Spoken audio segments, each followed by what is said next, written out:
found the picture the other day because it popped up on my phone of the banner at the World Cup in 2017, the peas on toast banner, which, along with the pylons, I think is the only legacy of this program when it eventually disappears into the ether. That, and I've looked on Wikipedia, and I think there's a justification now that the Leeds Rhinos in 2022, I don't know what year it is. I've got to look at. I've got you on my screen in front of me, but my camera's down here. I've got to remember where the camera is. There's justification to call Leeds in 2022 dirty Leeds because the top two yellow card men, James Bentley of Ireland, he's now Leeds. Richie Myler, he's still Leeds. 7 between them in 2021. What's going on? Well, it's the end of the year, and 2020 was rubbish, and we all accepted that. When March happened, and we all accepted, right, 2020 is going to be rubbish, but 2021 that'll be better. As it turns out, because we thought it was going to be better, it probably was worse than last year. I don't know. Maybe I'm just being negative, especially because we don't know what's going to happen next. Sum up 2020 in rugby league, Phil. I was trying to think of maybe a word or a phrase that would aptly describe it. While I was having my beans on toast, the food of the gods. Probably in limbo. Everything felt like that last year. The season was delayed starting for obvious reasons. Fans were delayed back into the stadium for obvious reasons. There were a lot of games crammed in for obvious reasons, some of which didn't take place. Then the World Cup was postponed. Then we sort of hoped that perhaps there'd be the meeting of the RFL and Super League to unite or reintegrate in some way. And that hasn't quite happened yet. And then we sort of hoped that there'd be that crossroads moment where we knew where we were going in the future. And we now know that the next 2 years are going to look pretty much the same while we still work on it. So I think you're right. Your summation originally that because we accepted the world was in a very strange place, that 2020 was going to be a year that you would, to all intents and purposes, say that was difficult. We had to work really hard to get through that. Few, big sigh of relief, only real casualty, Toronto, some of which may have been COVID related, but some of which wasn't. 2021, fresh start. But it didn't feel that way. And I think as well, some of the attendances once fans were back in stadium proved the fact that there was still this feeling of uncertainty around everything that went on last year. That said, and I think that is a valid way of looking at the year. There were some astonishing achievements. What St Helens did, men and women.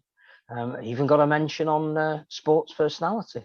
I think clearly the regeneration of the game in France. I hesitate to use the word renaissance because you can only look back when you've had a period of time and say that was the renaissance. Hopefully they can kick on from that, and this will be seen as a time of renaissance. And Hull KR as well deserve a huge amount of credit for getting 80 minutes away from a grand final, but also I think lifting a lot of spirits with the way that they played the game.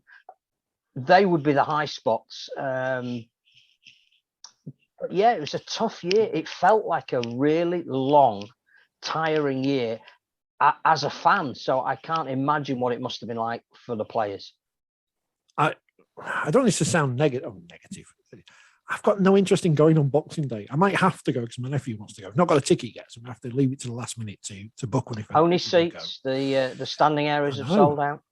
But I don't think I'm ready yet for, especially a game that, I know it's important for the clubs to make some money, but it's of no importance whatsoever. But I think if you ask them honestly whether a game at this point of the pre-season was what they wanted, they'd probably say no. I think we also know that after about 10 or 15 minutes of seeing the new players and the new kit, it's an academy game. Now there can well be some people that will, and we've all done it, stood there and go, I was there the day Jack Sinfield made his debut, and look at him now, he's whatever. But I think you're right. I think the thing about Boxing Day that is now having slightly less meaning is that we genuinely don't know what's going to be happening in January. We hope there's going to be testimonial games and pre-season friendlies and leading up to the season kicking off for the Championship and League One teams that month and Super League in February. But I just think none of us know where we are in life at the moment and what we should be doing and what we shouldn't be doing. And sport becomes, again, that glorious irrelevance that we've spoken about. And I think before we get too bogged down in it's a difficult time and I think we do need to say that yet again last year we had a difficult season, but the grand final that we got was as good as any game I've seen in the modern era. It was as good as any grand final I'd seen at Old Trafford. I think that, so much controversy, so much to speak about, write about, replay. Again, the achievement of St Helens in doing a male double and a female treble, we shouldn't diminish that by saying it was a tough season. They were astonishing, and I think that what you're right to be coming at it from a point of view of questioning where we are and where we're going, but let's also pay tribute to the teams that achieved, and no greater side than the Red V this year. Yeah, I don't want people to get me wrong. I'm looking forward to next season. I'm looking forward to 2022. I just can't be bothered with Boxing Day with everything going on. But yeah, let's talk about St Helens. We'll start with the men because that's totally off brand. They won the Challenge Cup. They finished second in the league. They won the grand final against the Castellans, who had a new name at Old Trafford, which we were back at this year. Obviously, the crowd wasn't great, but c'est la vie, doesn't matter. What do people expect? But a great year for St Helens men, winning the double, backing the three-peat, which everyone hates as a word, which we need to get rid of from the proper English language. But apart from the Catalans actually winning the division, St Helens the team of the year. Yeah, I think the Challenge Cup was fantastic for them, because I think whilst the grand final is the pinnacle of a season's work, and clearly winning it 3 times on the trot is absolutely astonishing. And should they do it for the 4th, and they will start as favourites, then that's setting all new benchmarks. But I think the Challenge Cup meant a lot to them. They hadn't won it for 13 years, and that group of players, there were very few of them that had enjoyed winning at the National Stadium. And I think Castleford were the story leading to the final, to win 2 of the rounds by golden point, and then arguably the best performance in the Challenge Cup. And forgive me that I didn't see too many of the early rounds with championship teams in, was Castleford's in the semi-final against Warrington. That was the most astonishing 40 minutes in that first half, and Cass more than deserved to be there. But at half time, we thought we really had a contest. It could go either way. Niall Evans clearly, picking up the man of the match award on the losing side must tell you something about the way the Tigers played. But Saints did in that second half at Wembley what I think summed them up for the entire season. Yes, they were flamboyant. Yes, they could score lots of points. Yes, they had people like Regan Grace on the wing who scored some wonderful tries this year.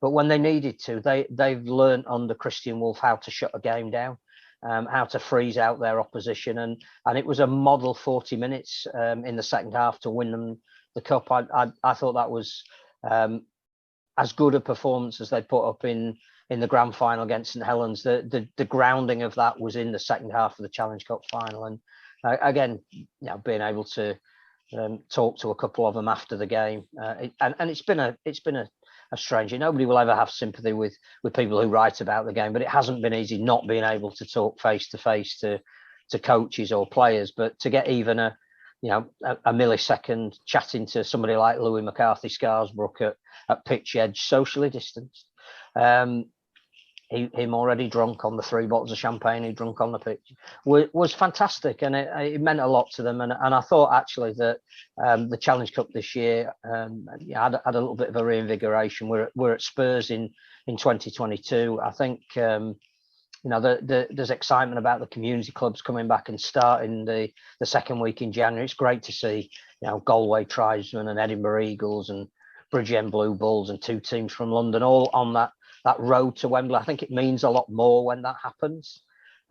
We've also got the draw for the second round, so you can, if you're a Swinton fan, Mr. Kellner, you can be planning your trip to West Wales, and it's great because it adds to that lustre and excitement. And the competition's even earlier again this year, which I think it needs. So yeah, I really enjoyed the Challenge Cup final day out at Wembley. I thought Castleford were party to making that a great event, but Saints just too good on the day. Well, on a tangent, as we've mentioned, the Challenge Cup final. What an interesting day that was, because as we were travelling down to Wembley, we weren't sure whether we were going to see the opening game of the 1895 Cup final, but we did. And Featherstone beat York in that one, which was a high-scoring, entertaining basketball clash, 41-34. It says it here on Wikipedia in front of me. And that was a really entertaining game. And the RFL took on the criticism, and I guess that's the right word, of 2 years before, when they put the 1895 final on after and everyone had buggered off home. But here there was plenty of people from York and plenty from Featherstone. I think the whole of the village of Fev was there, most of my family, and it was a great final, a great occasion for both teams. Yeah, I think that, again, you're right. That sort of summed up the season, that you're travelling to a game not knowing whether it's going to take place, and there were a few of those. But I can't pay credit enough to the players that afternoon, because some of them were making their debut. Some were playing out of position. Some didn't know they were playing until they passed their PCR tests on the morning of the game. And to put on a spectacle like that, fantastic. And I think what we learned from the 1895 Cup, which I think is something that we've championed right from when we heard it was a possibility. And I think we've said that for clubs in the Championship and League One to have meaning for their seasons, then this is an event that needs to be built and promoted, and we need to really get behind. And Wembley felt great because it was full of people dressed in yellow and people in blue and white, and there was a great atmosphere while that game was on, and it was a fabulous game. And even in defeat, York arguably scored the best try of the afternoon. But yeah, we need to work to make that an even more meaningful event than it was. And again, a cup going to Featherstone, fantastic. It's I'm not saying they deserved it any more than any other team, but it gives meaning to the investment that people like Mark Campbell have put into the side, and for fans, there is nothing better than celebrating a little bit of silverware. And when the Super League teams can't be part of it, it's got to be a good thing. Brilliant. Definite no try in that game as well that was given, which added lots of spice to it. But as it turned out, it didn't turn the results. And Robert Hicks, I reckon that's what made him retire, that decision. I better not say that. Well, in case he wants the to come back on good again. thing for and the good thing is that he's still on the international referees panel, so he may well get his wish of officiating at the World Cup. Fingers crossed. Even if it's a group game involving two of the lesser seeded sides, he could well end his on-field career in a World Cup, which is something he wanted. I hope he gets that opportunity. Definitely still planning to do 4 games in one day, which I think is almost impossible, but I think I can make at least 3.5. But we'll see come November. I mean, I'm pitching that on the northern powerhouse of rail between Sheffield and York. So, less said about that, the better. We'll get you an Uber, don't worry. Yeah, I mean, they do sponsor the Super League, don't they, or the RFL or something. Go on, set some trains out. Just back to Wembley for a second. It does remind me, because you mentioned it, and I'd completely forgotten, Niall Evans won the Lansdowne Trophy, which to much derision by people. But it does say that after the event, it doesn't really matter because it's done and dusted. Everyone gets upset about it for about 10 minutes, and then you go, oh, I forgot that happened. It's interesting.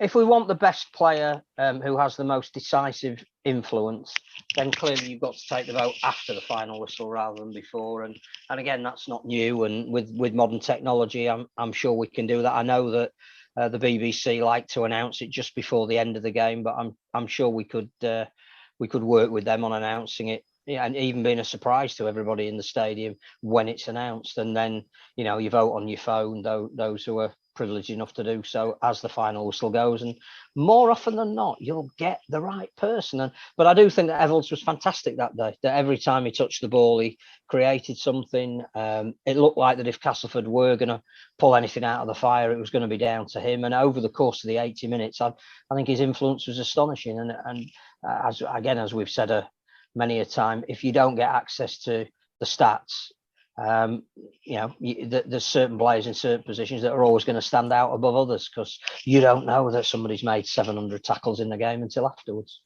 Modern technology, of course, is bits of paper handed to someone from the RFL.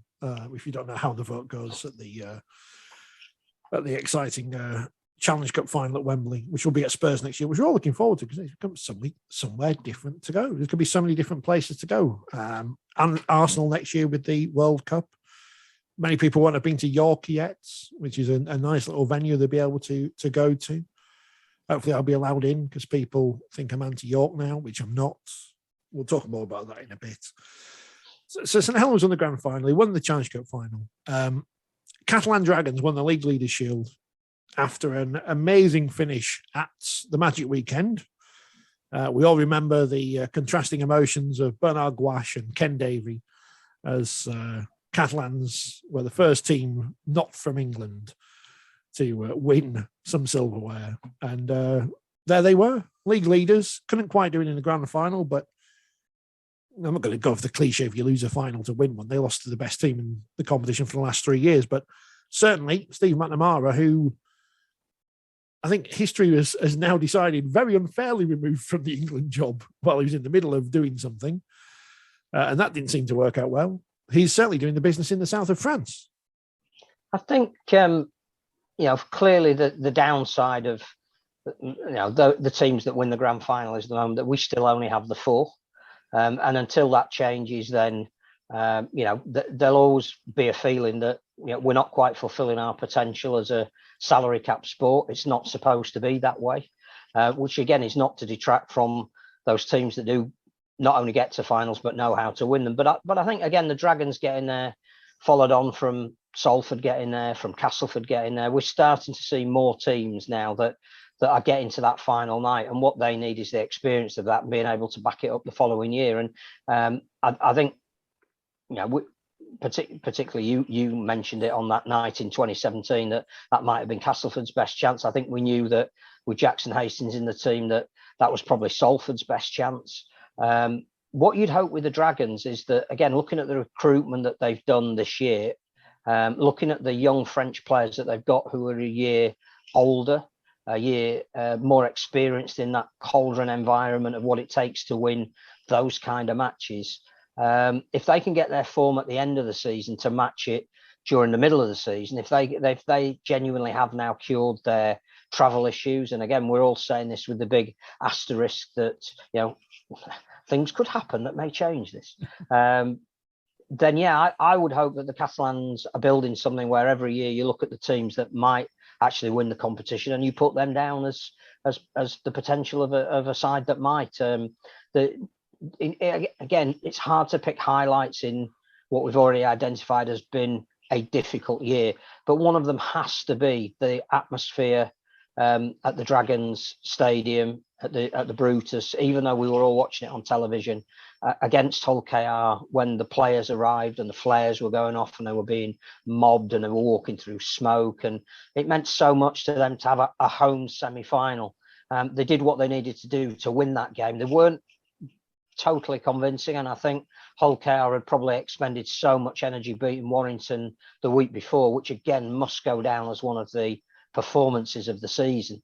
But hopefully the Dragons have spent a bit of the pre-season looking at those matches and saying, this is what we need to do just a little bit better, though, those small percentages on those occasions that get us into the actual winners' enclosure. But no, it was a fantastic season. They were all Imperial coming over here on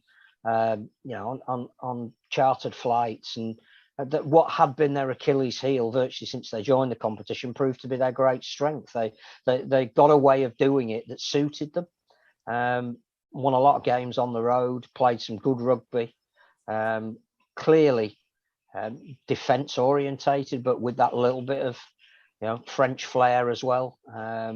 But did what they had to do to get to a grand final. And we shouldn't underestimate what a phenomenal achievement that was, nor should we criticise them for, I think, at least 1,500 of their fans turning up at 6 or 7 days' notice, with travel so difficult as it was at the end of last year.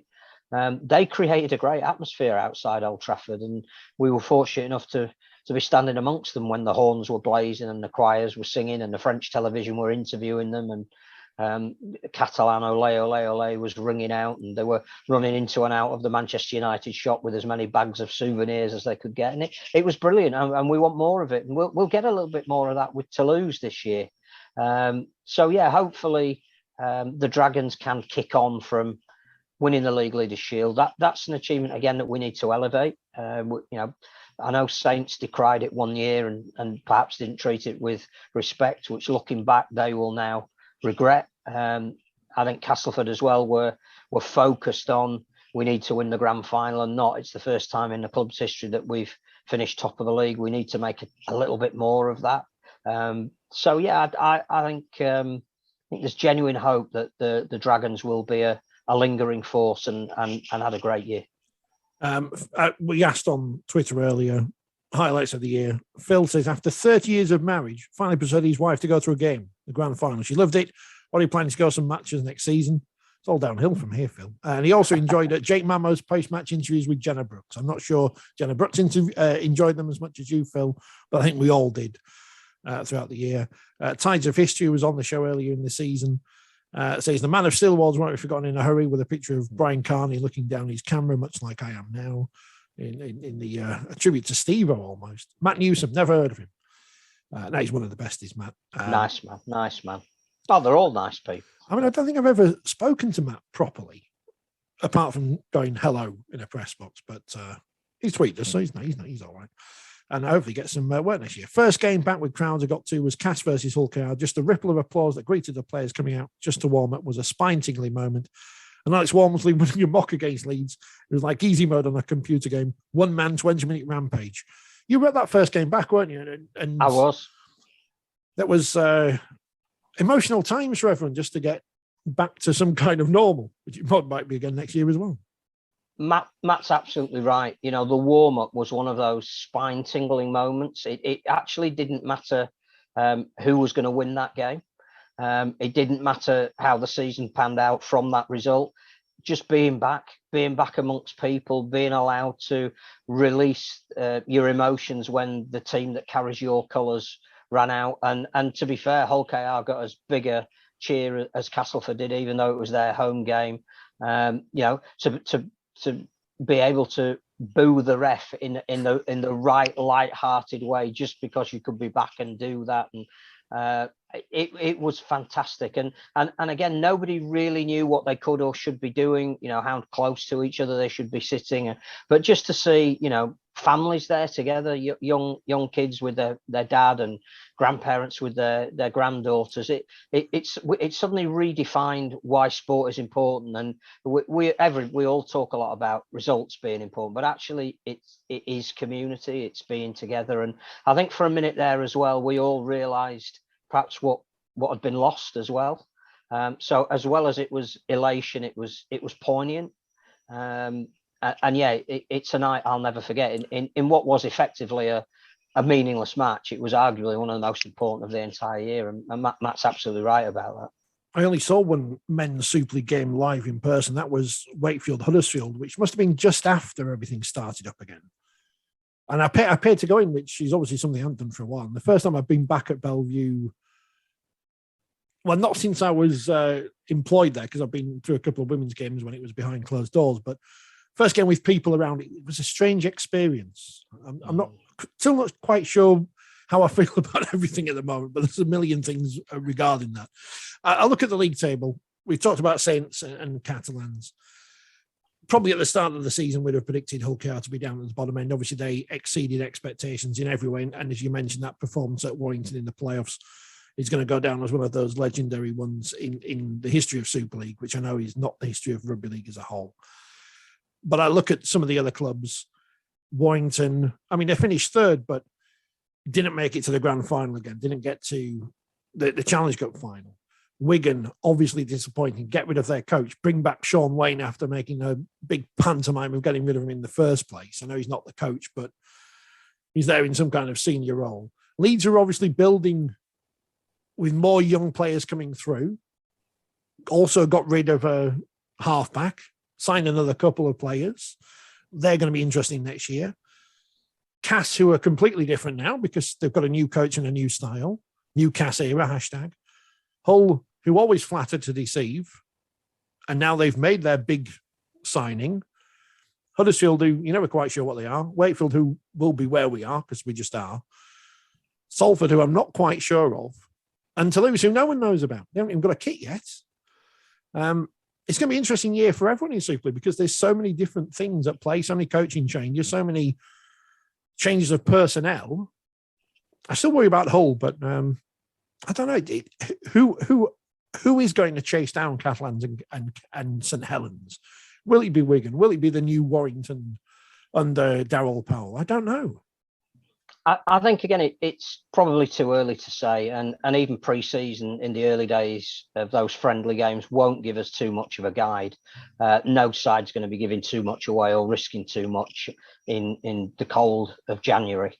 They're going to keep a little bit of their powder dry for when the season starts. I'd say that Hull KR may find it a little bit more difficult this year, that they were the surprise package, and what you tend to find in sport, and cite the example for Sheffield United perhaps in the Premier League, is that after even Leeds United at the moment, if you've had a really good season, other teams work out how to play you, that what your strengths are, and once they stop you doing what comes naturally to you, you've got to find something completely different, and it's going to be really interesting to see how Hull KR try and do that.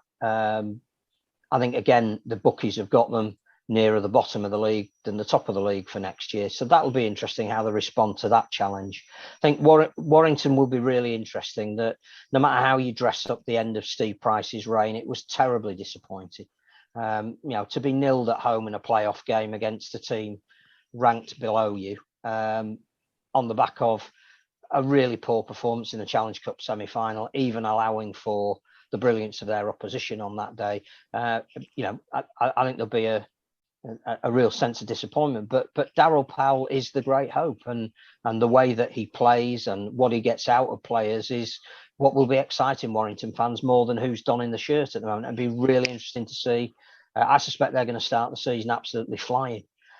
Interesting also at Wigan for exactly the same reason. It wasn't that they didn't finish high up the table, it was that they kept getting nilled at home, and they were the lowest scoring side in the entire campaign. I think even worse than Lee at some point, their points percentage ratio, and again that entertainment value was sadly lacking, which is nothing really just to do with the coach. It's clearly he has a way that he wants to play, but once the players get on the field, they have to take responsibility, and clearly they had enough entertaining players in their sides to have come up with a lot more of exciting fare than they actually did. So I think the pressure is going to be on Wigan to entertain as much as win, and that could make them unpredictable and dangerous, which they haven't been for a couple of years. I think you're right about Leeds. You can chart a progression from a pretty low point when David Furner was sacked through to winning the Challenge Cup final, and then again 80 minutes away from a grand final. Clearly weren't good enough to be there, but every team has injuries and COVID issues that tends to decimate the squad, and that was Leeds last year. Leeds has, and a lot of other clubs as well, but Leeds seem to suffer most in the key positions, and some of that was suspensions, which was of their own making. But if everybody is fit and the new players integrate, and I think again their halfbacks, their new combination have played before, so I don't think there's going to be a huge settling in period. They've been a combination at Canberra. So I suspect that Leeds might be up there looking to improve on where they finished last year. So, yeah, the fact that we've mentioned maybe 6 or 7 teams, and Hull I have no idea about. I have absolutely no idea. Again, we were promised big change. They were so disappointed in the way they finished the season. They swapped one half-back for another. They brought in a big player. They had plenty of big players. Again, it's how they want to play the game. Do they want to be a little bit more than overly physical against all their opponents? Can they add some guile to that as well, and ball movement? And with Darnell McIntosh there and Jake Connor, are they going to play to those strengths rather than keep the game tight, which they tended to do more often than they didn't. But they could quite easily be in the playoff places. Already we filled them, and we've got teams left over, and that's without knowing what Hull KR and Castleford and even Wakefield under Willie Poaching, which I think they got to a point when you heard Chris Chester's post-match interviews where you almost wanted him to relieve himself of the reins because it was clear that he wasn't enjoying it. It was nothing to do with whether he was getting the best out of his players or not. I just think there was a real pressure on him that no man should really have put upon them. And I hope for his well-being, deciding to cut the strings worked for him. And clearly he's recruiting a lot of players at Lee at the moment. But Willie Poaching and Francis Cummins is a bit of a dream coaching partnership at Wakefield. And actually, I wouldn't underestimate what they might do this year either. And, of course, relegation is back. Lee were the whipping boys last year. Will it be Toulouse this year? I think quite a lot of people that are concerned about what the game might look like in 2 years' time and have jumped up, perhaps rightly, on the back of we might get a television deal. We've got this French derby. I think we all want it for more than a year. I think there would be no bigger waste than Toulouse getting up and Toulouse going straight back down again. And it's on Channel 4, so it's all going to be good. Everyone can watch it. It's going to be great. The one concern is, I don't want to get into the whys and wherefores necessarily, but as we've seen with football, there is some hesitancy over vaccinations, and there are some rugby league people on social media who are spreading what they call as facts, but are lies, mistruths. It's concerning that they listen to their doctors at their clubs when they want to take a painkilling injection to play a game so they can get a win bonus or whatever, but they're not willing to do this. Do they ask the same questions about what's in those painkilling injections, about what's in the supplements they take that they're no doubt given free by sports science companies? Do they, we know it's happened in the past when they take steroids, etc. Do they check what's in those? Do they ask the same questions time and time again? We've got a lot of gullible people who I'm not sure can be re-educated necessarily because, and that's probably the wrong word, because some of the people they attach themselves to should be nowhere near the sport. But I can't understand why someone who pretty much lost their job because of what they did and the RFL sanctions on them can still be playing the sport. But that's a question for Doncaster and not for me. I didn't want to get deep into that, but now I have. So never mind. If you disagree with me, that's fine. I don't mind. But you're more concerned about this. I don't know why it happens in Australia. Rugby league plays boxing. You can't come to me and talk about concussions and stuff on the pitch and then be a boxer. You can't have one or the other. But there you go. Speaking of boxing, one of them's ended up at Featherstone, who finished second in the championship. They're one of the favourites to go up with Lee, who may as well not bother playing next year. The championship has got a new TV deal, which, as I've said before, I find fairly pointless because they got some great viewing figures on Sky towards the end of the year, and they've thrown that all away for nothing and seemingly no money. But Monday night rugby is back. We'll get behind it. York versus Featherstone, the first of those games, I think it is. Interesting times in the second tier, which obviously has a lot less money attached to it than it had before, and even less for League One. Well, we were mentioning potential candidates for who might make the playoffs in Super League. We know that there are 2 years now where the team that finishes top of the championship is going to, or wins the £1 million game or whatever we're going to call it over the next 2 years, it is going to be in Super League. That ladder is there, and it cannot be denied. It doesn't matter who it is. It could quite easily be Batley if they have the season of their lives. So there's a lot of teams who invested a lot in their playing squad who need to go up over the next 2 years, and we have seen in the previous couple that clearly there was a favourite candidate that almost had a perceived advantage with the quality of the players that they signed. So you had Toronto, then you had Toulouse, and it always looked like they were going to go up. This year, I genuinely don't know. Clearly, you can make a case for Featherstone and the fact that they they get to those games that they've yet to quite get over the line, but they've now got a coach that can give them a game plan on that last day of the season that more often than not tends to work. He's been in that position before. You look at, you mentioned Lee, clearly that they have a passionate owner who wants to give them the best chance of getting back up again. You look at Halifax, who I think have recruited more than any other club. Bradford, we keep being told, are the sleeping giant. They can't afford over the next 2 years not to be part of that close process of going up. We're not sure what Newcastle are going to be like, who've gone full time. York, arguably, had a bit of a mixed season last year. Getting to Wembley was fantastic, and should be celebrated. But I think their league form suffered a little bit. They too are a side that had a lot of injuries and in key positions could barely get the same halfback pairing out.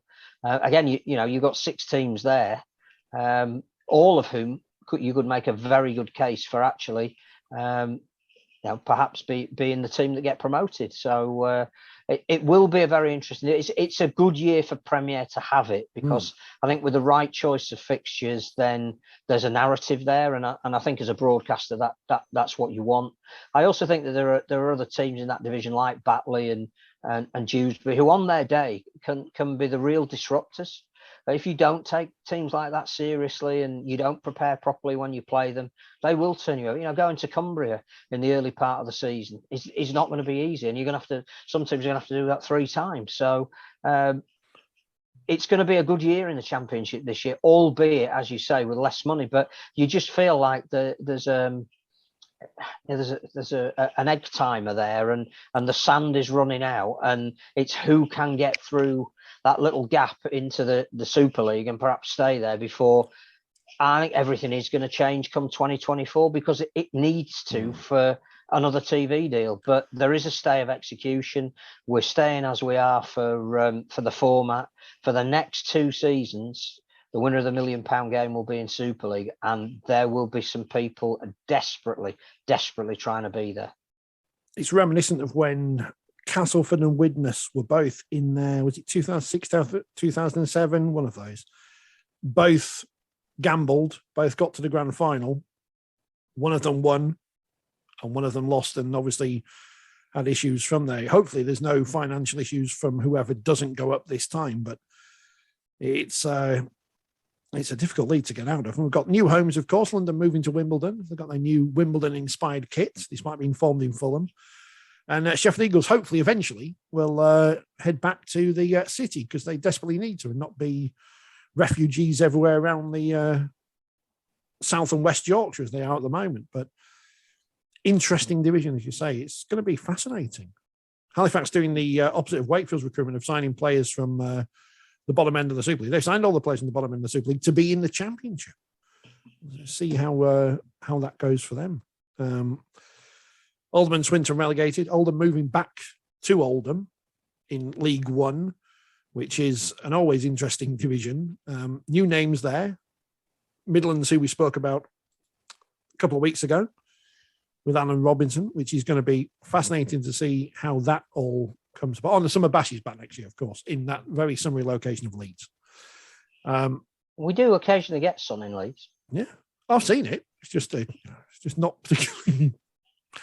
It's a destination. There'll be an ice cream van, don't worry. Yeah. League One, which of course now sees the Midlands Hurricanes, but also excitingly, controversially, Ottawa Cornwall things.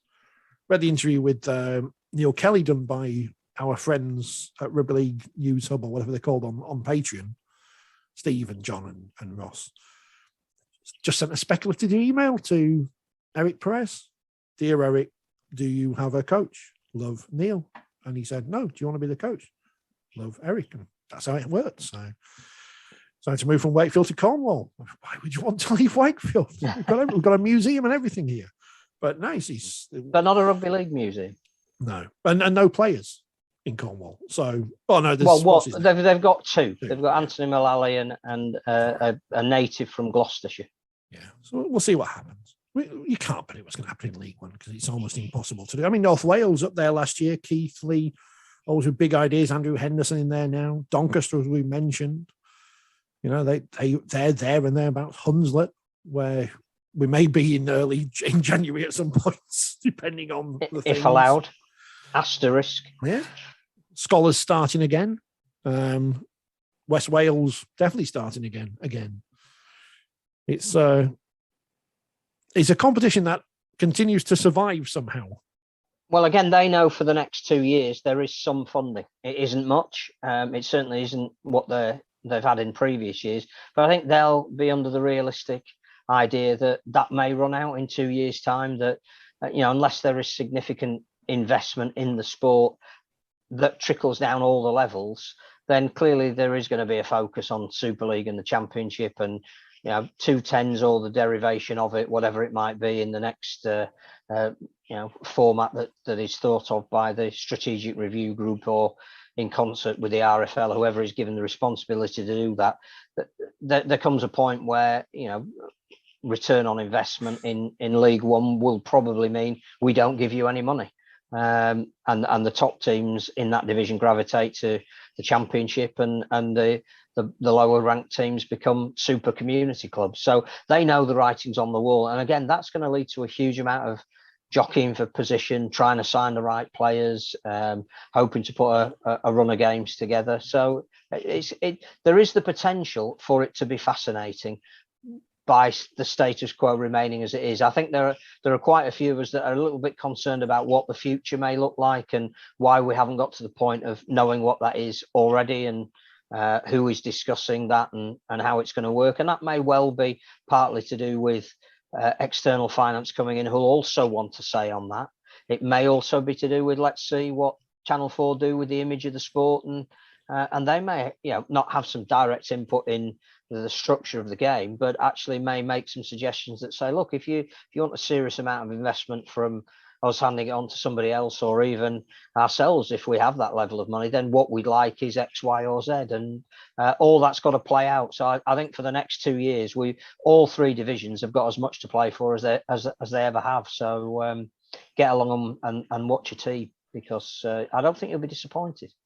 More exciting than Cornwall being new is the amount of new teams set up in the other things in rugby league. The Women's Super League South, which I don't know how many of those teams existed necessarily before, but there was a competition and 6 teams were in it. And Cardiff and the Army met in an exciting grand final, won by Cardiff.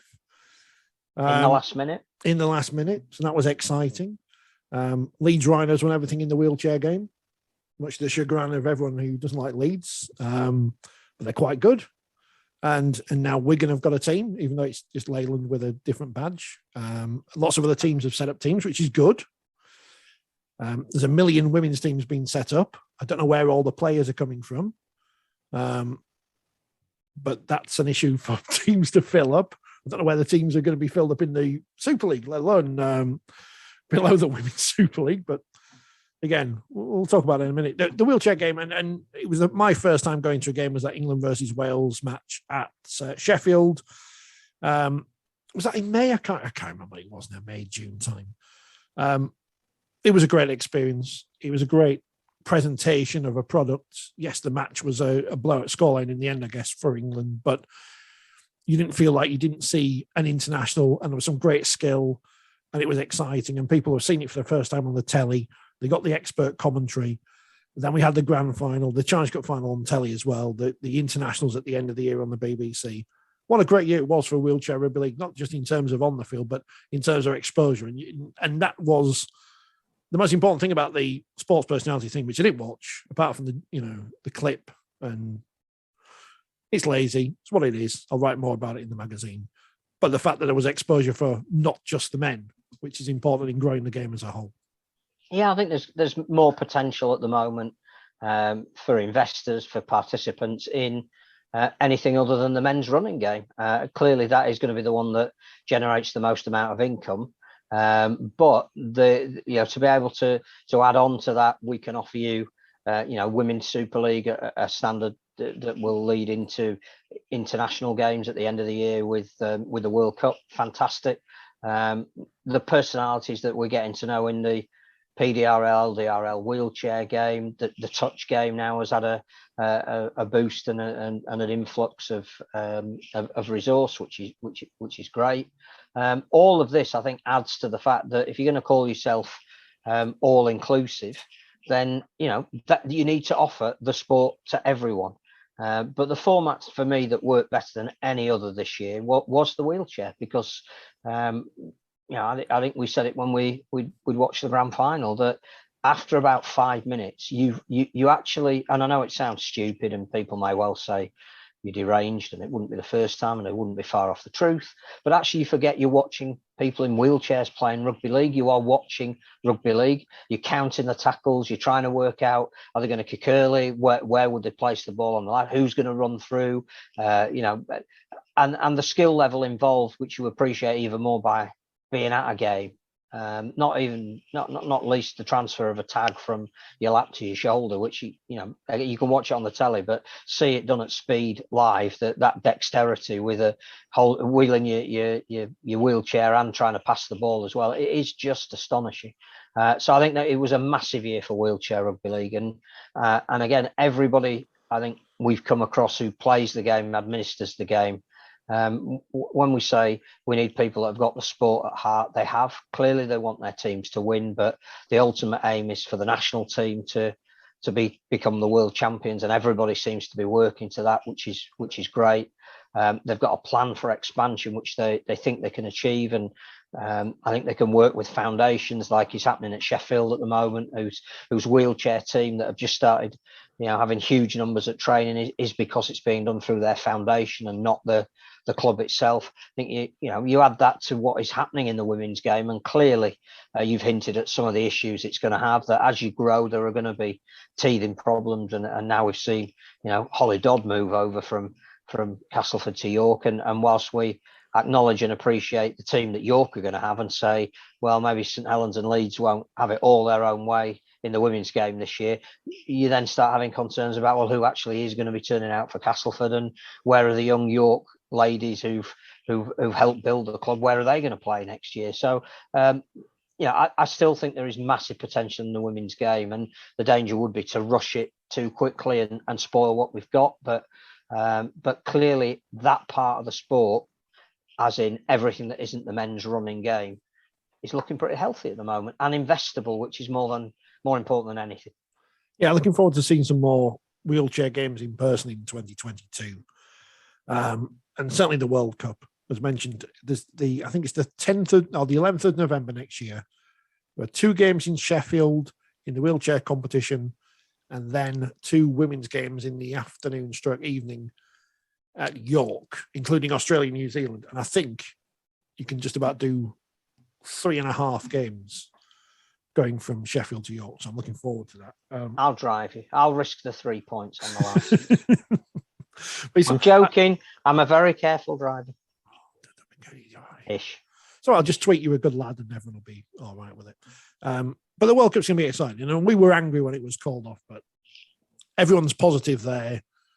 I think gives them a bit more breathing room just to get things sorted, because it would have been a rush this year. And as we've seen now, not to use them as an example, but the Barbarians fiasco again.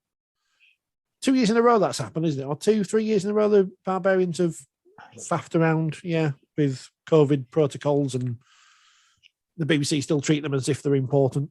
No, it's just a piss up. Come on, be serious. But the women's, the wheelchair was good. The LDRL continues to grow. PDRL was under the radar this year. Understandably. It's interesting to see where that goes. And the World Cup, Warrington claiming to be world champions, which they're not. I think we need to be careful about these things. When people claim things that are not what they are, we need to stop that. I think the important thing, as you pointed out, is that we get the first PDRL World Cup. It will be an official 6 nations played at Warrington. We will be able to crown a champion. Likelihood is it won't be Australia, which is always good. And I think we'll get some celebrity endorsement. And we already know that Adam Hills is likely to possibly even be donning the green and gold. And if he is, then great. We'll never hear the end of it. So that's fabulous. But no, I think you're right. You've got to be very careful about how you grow these things. But I think they're very, very valuable additions to our portfolio. And more than anything, well, two things. One is if you get the chance to go and watch it live, do, whether it's women's wheelchair, PDRL, LDRL, because it's great entertainment. But the other thing is as well, if you're an investor and you can, the one thing that we're hoping the realignment, for want of a better word, will be between the RFL and Super League is that we will just have one suite of properties to sell to potential sponsors or investors. So it won't be, oh, well, if you're interested in that, could you go and have a meeting with that guy? And if you're interested in that, could you go and have a meeting with that girl over there? It'll be all under one roof. So if you want to get involved in rugby league and you say, well, actually, we are sort of interested in having our name on the men's shirts for the World Cup, but how much would it cost to be involved with the women's team? And then that's great. That's what we need. And there is reason to be optimistic in those areas for sure. In the RFL Super League remarriage, which one's Elizabeth Taylor and which one's Richard Burton? There's one for the teenagers. There must be a more modern example, but I don't know. St Helens won everything in the men's game, apart from the League Leader Shield. They did win everything in the women's game because they dominated the season almost. It was a mess of a season because of COVID, because games being called off, because doctors weren't there, which is a shambles, and never really. I don't think that was ever really picked up enough how much of a shambles that was, especially to be, the first time it happened, I was on the way to the games and found out before I got there, so managed to not go to Bellevue. The second time I was sat in Bellevue. The teams were warming up. They warmed up for an hour and there was no doctor. Come on. But that's why we've got to be more professional. But clearly, I think there is a genuine desire to be so. And I think you were right to highlight the Southern Division. At what point they're able to regularly take on the teams that are now in Super League. Time will evolve that. But the fact that they're having a little dabble in the pool stages of the Challenge Cup, great. And I think there's more potential in the south to get a wider reservoir of talent than there is in the north. So I wouldn't be surprised if over a relatively short space of time, those teams like Cardiff and London and the Army, if they are garnering major. I saw a story this week about Ireland rugby unions women teams are really almost on the verge of being disbanded. I think we're going to be able to offer them a rugby league alternative. So I think York have picked up a couple of England Sevens rugby union players. We get this right, and it could be something. This will be a perverse statement, and I hope people take it the right way. Of course, we want to see everyone involved get paid, but we're smart enough at the minute that we know that there's no money, and so there isn't any money going to players, which is not a good thing.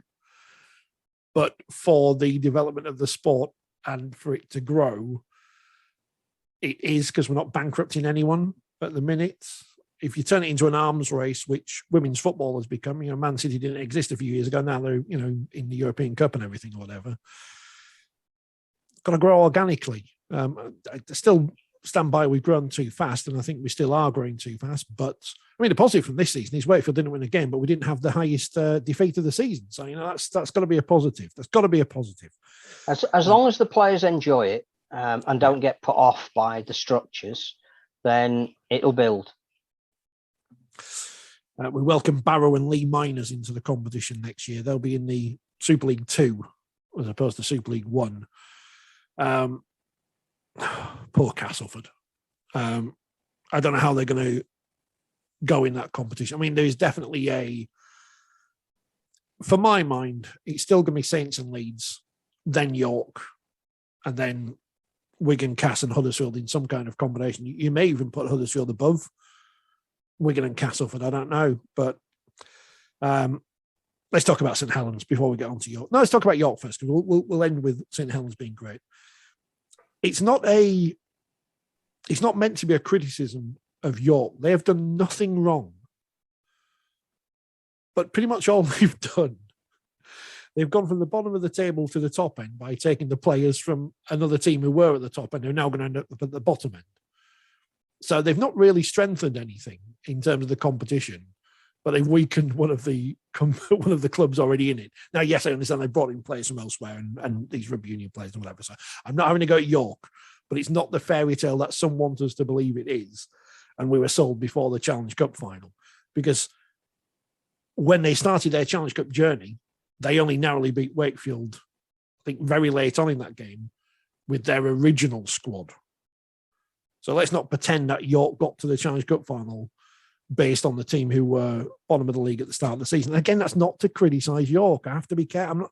I'm not criticising what they've done or how they've done it. Of course, if you've got a coach who took a team to the League Leaders' Shield, a grand final, 2 Challenge Cup finals, of course, players are going to follow her.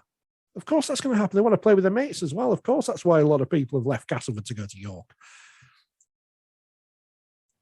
What can Castleford do about that? Nothing. What can they offer? York have got better facilities. They're playing the games at the main stadium now. Castleford can't offer them better training facilities because Castleford haven't got better training facilities. I think one of the things I would say in York's defence is that they have seen the value of women's rugby league. They put it on a par with men's rugby league. They've made an investment in the women's game, and that should be applauded. I think the issue for clubs like Castleford, until they have facilities that they can genuinely share out, why are the top teams successful in the women's game? Because York have got St John's University, the women are accessing those facilities. Leeds have got Leeds Beckett University, the women are accessing those facilities. Saints have got almost parity between the men's and women's teams in terms of strength and conditioning and all the back. Well, the teams that are thriving at the moment are at the clubs where they've realised that they need to make an investment in that women's team, and I think they should be praised for that. Cass are limited to what they can do because they don't have the facilities, but also what they can hope is that in the schools and the colleges where women's game is being played, they have a raw material of talent there, and that's what they need to dip into, and I'm sure that they're doing that.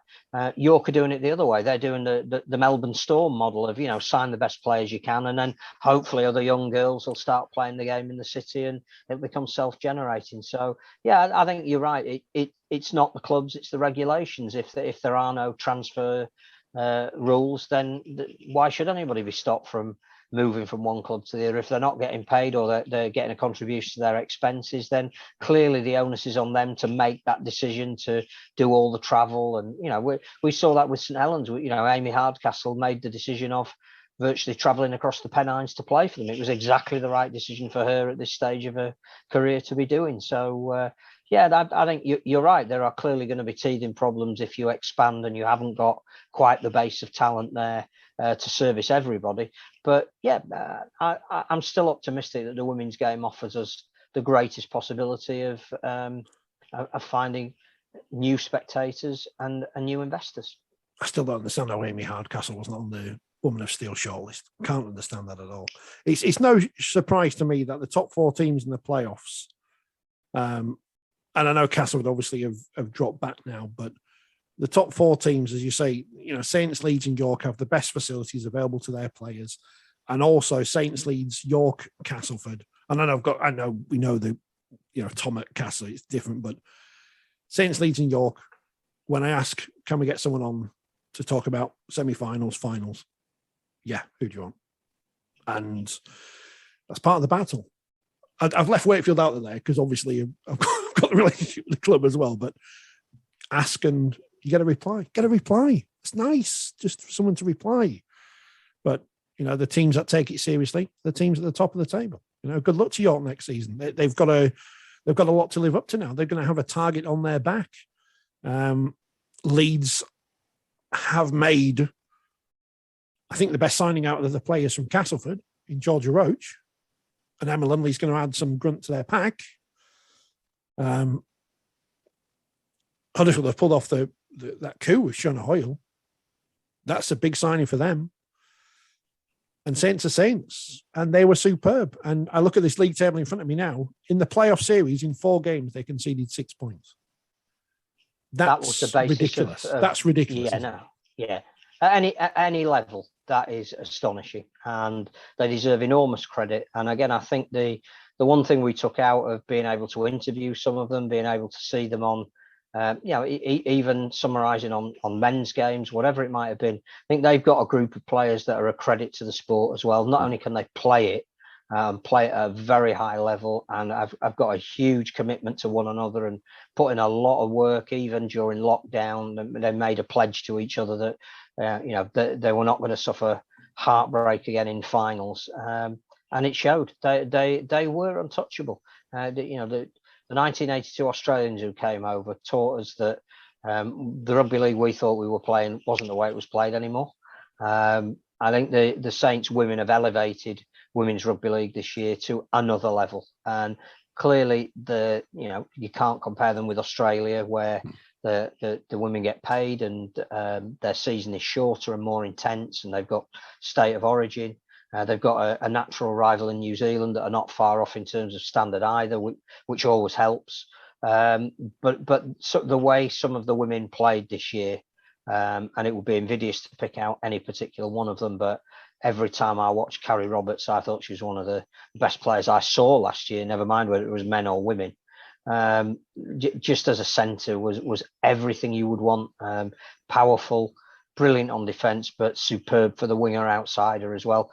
And she came through the ranks of the army. So I think there is a lot to be encouraged by, and the thing that I think we said about the wheelchair applies as much to the women. We've got some real marketable personalities here. And whilst it's going to take a little while for the next generation of young men to cement themselves in the national consciousness, the route to the public for the women is not quite as long. And Jodie Cunningham will be as well known for the brilliant way she speaks about the game as she is for the fantastic way she plays the game, and we want more of that.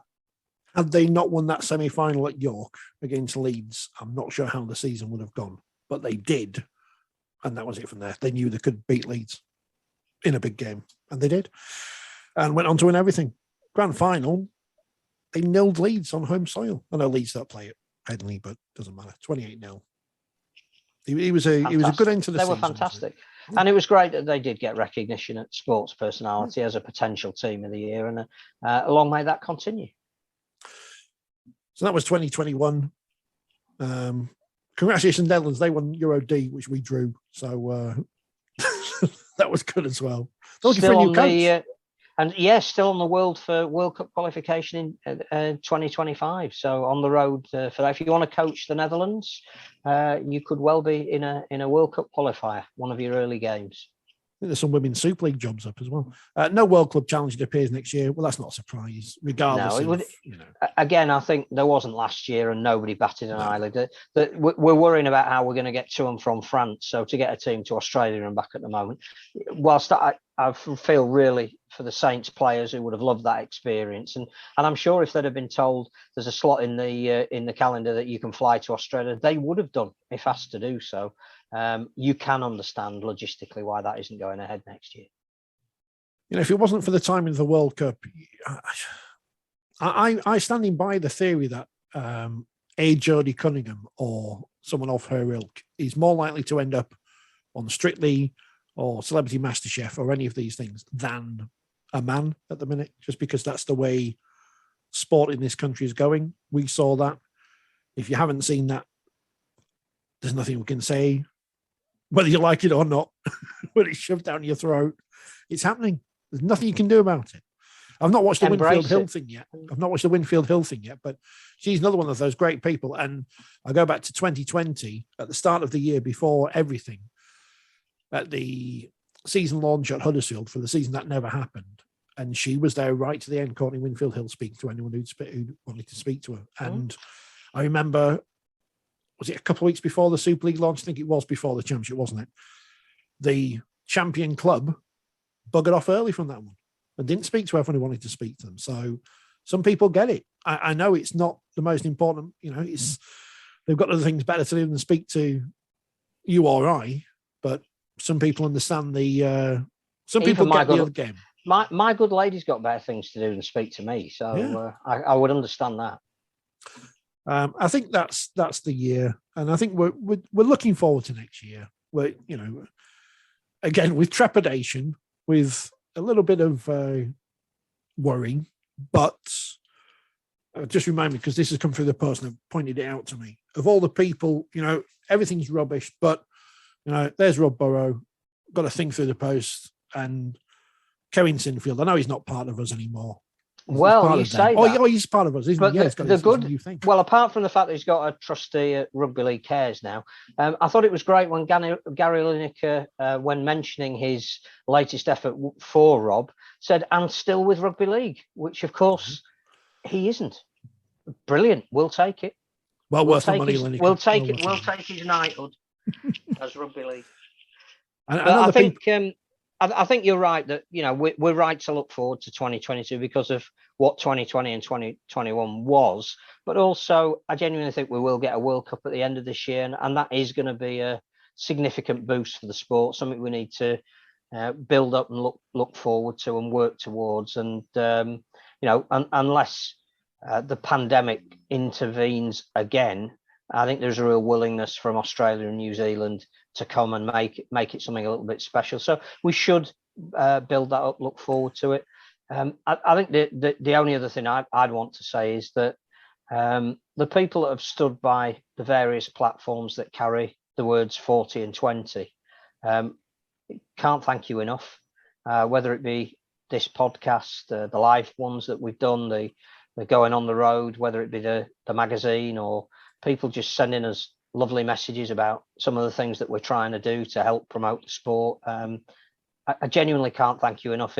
It's tough for everybody at the moment. So to have your support and occasional kind words about what we're trying to do, and it means everything. And I genuinely mean that. So thank you to everybody who is watching this or takes an interest in what we do.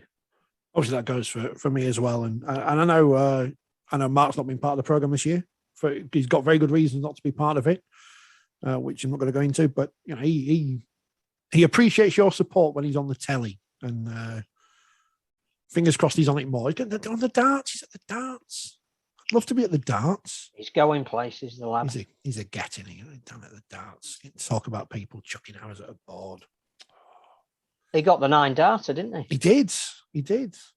I would say I'm jealous, but as I've said before, I'm never jealous of people who are good getting opportunities. I'm always annoyed at people who aren't good getting opportunities, but that's another thing for another. That's just my negative personality. So that's it. That's 2021. We're looking forward to 2022. Thank you for watching and listening and downloading and sharing. I mean, John Davidson sent us a load of pictures of things, but I don't know what they were. I've been working today. That's why if you're watching and you wonder why my left eye's closed, I've been looking at a monitor, 2 monitors all day, and my eye just gives up and it doesn't work properly. So I have to squint half the time. But yeah, have a good break yourself over the festive season. One more day to work. I'm tempted on Christmas Day because I might have some time in the evening. I might go live and do a quiz or something. So I might do something live on Christmas Day. Let me know. Might be drunk. Yeah. So join you. I started writing a quiz book last year in lockdown and never finished it. So I've got some questions. So we'll do a quiz about the Premiership and stuff. But that'll be Christmas Day. There'll be another special best of thing which I'll put together eventually. And we'll be back in the new year. And it'll be all good and everything will be exciting. And 2022 will be better than 2021. My wife just looked at me half asleep and just nodded her head and gone, no, it won't be.